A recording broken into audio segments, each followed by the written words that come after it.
Ooh, having a little wine for this review. Hey y'all, it is your favorite nerdy girl here, Nerdy Girl Reviews.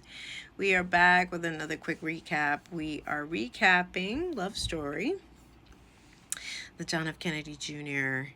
And Caroline Bessette love story. Episode 7, Obsession. Nice little play off of Calvin Klein's Obsession. Clever, what a clever title. And episode 8, Exit Strategy. So, just want to do a quick recap because I don't want this to go too long, or two episodes into two videos, because it only retains 10 minutes. But anyway, nonetheless, all this to say, my curiosity piqued way too much. And again, this is not a promotion. I'm not. This is not a paid advertisement. I needed to know the skinny. I wanted to know the skinny, and I've been mentioning her name on these reviews because she's the book author behind Ask Not. I think it's Maureen Callahan. And again, like I told you, she has a YouTube channel titled The Nerve. And I went and got the book. I am a messy queen, and I think I've mentioned that on my reviews before. So curiosity piqued. I needed to know the skinny because I feel like what we are getting is, yes, fairy tale. It's a lot of it is fictionalized. They come back, episode 7, they're back from their honeymoon. The honeymoon is literally over. Although they have big plans to do big things, she's finding herself retreating because of the way that the paparazzi is coming at her and they're hounding her. But there's always that wives' tale that careful what you wish for, you might actually get it. And according to accounts, which I'm very curious into finding out in this book, according to the research, she had been obsessed herself with John F. Kennedy Jr. for years prior to her actually meeting him. He was America's darling, America's prince. The equivalent of a monarchy, royalty of the United States.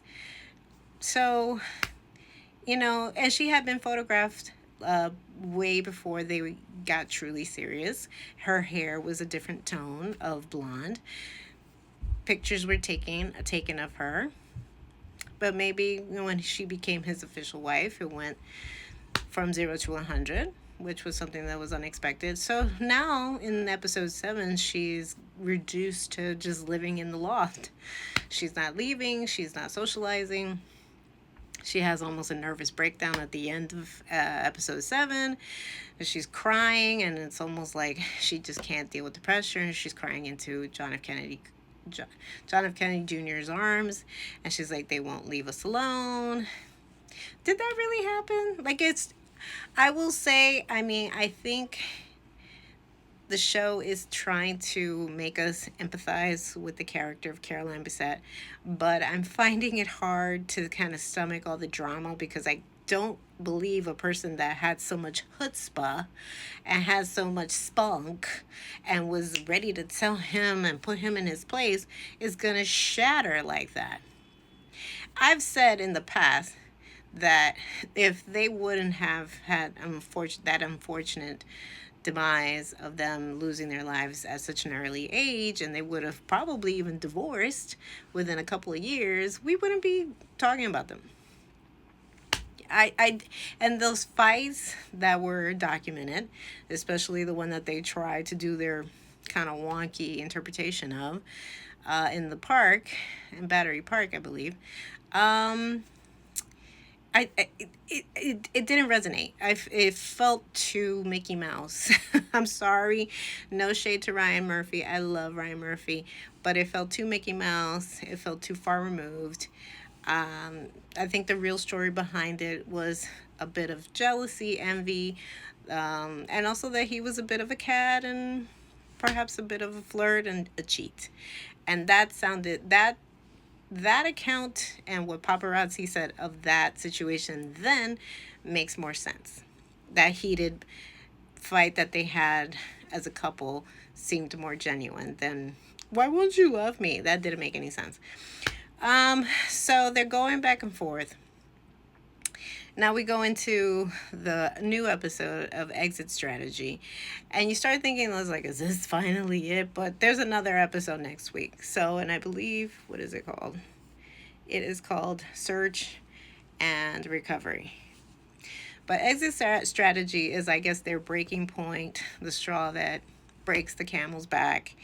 And which also, by the way, let me rewind. On episode 7, just tells you to that article I'm interested in looking up, because that was an article that became very popular. That people were making their own opinions about her because she was cold and not receptive. She never gave a single interview while she was married to John F. Kennedy Jr., Caroline. So there was this seething article that I don't know if it was in Vogue, written by Candace Bushnell. I believe that's how you say her last name. Creator of Sex and the City, who ran in the same circles. And FYI, she was dating the model that Caroline was also involved with. And it was, again, allegedly reported that, or, gossiped about that Candace was not a fan of Caroline. So there was this famous article that they briefly touch that looked juicier and we could have delved into. So I'm going to look that article up. I think Callahan made a point of it in her review. So who knows? I'm not saying that Carrie Bradshaw was based on Caroline, or even, well, it was loosely based on Candace, but they ran in the same circles. And something about that article set her off. They did say that a lot of the coverage that she was getting and the image of being villain was getting to her. So moving into episode 8, now there's coverage, wall-to-wall coverage of Diana, our precious Princess Diana, who lost her life being chased by the paparazzi. So that totally traumatizes her even more. Somehow they get into some fight. He's triggered about his past trauma, about how he lost his dad, but also how he lost his mother way before the cancer. How she retreated and how she dealt with her own depression of losing her husband, and how he felt that the same thing was happening with her. It could be true. Something tells me it's not. There were, I believe it may have been documented that yes, they were in a tough, rough patch in their marriage. In fact, in real life, John F. Kennedy Jr. had moved out of the loft, left Caroline living in the loft, while he was staying at the Standard Hotel, I believe it's called. I believe that hotel's still there. He was there. And there's accounts where he was meeting up again. It gets messy, that he was seen photographed having lunch with his ex. Although they say that they did nothing. Again, I feel like there was a lot of back and forth. There was a lot of other juicier stuff that we could have really delved into and didn't. So the way it ends, this episode, I couldn't even stomach it. I'm sorry, God forgive me, but I couldn't stomach that the same chutzpah girl that was gonna put him in his place, she was gonna let him know that you got to give me my respect, was gonna grovel. She was crying at the end of that episode. Please don't leave me. Sorry, spoiler alert. But I was like, does this make sense? This is the same girl that was able to sashay away from him whenever she wanted, and she's groveling because they're married, or whatever the case may be. She's groveling for him to not leave her, because that would have been the ultimate heartbreaking situation for her to handle. What? Anyway, I'd rather read this book, which I'm going to delve into this weekend. But let me know, y'all. And I'm wondering now with Search and Recovery, that might be the final episode. An hour a piece, y'all. Anyway, Lovestory is on Hulu. Let me know if you've been watching. Leave me a comment down below.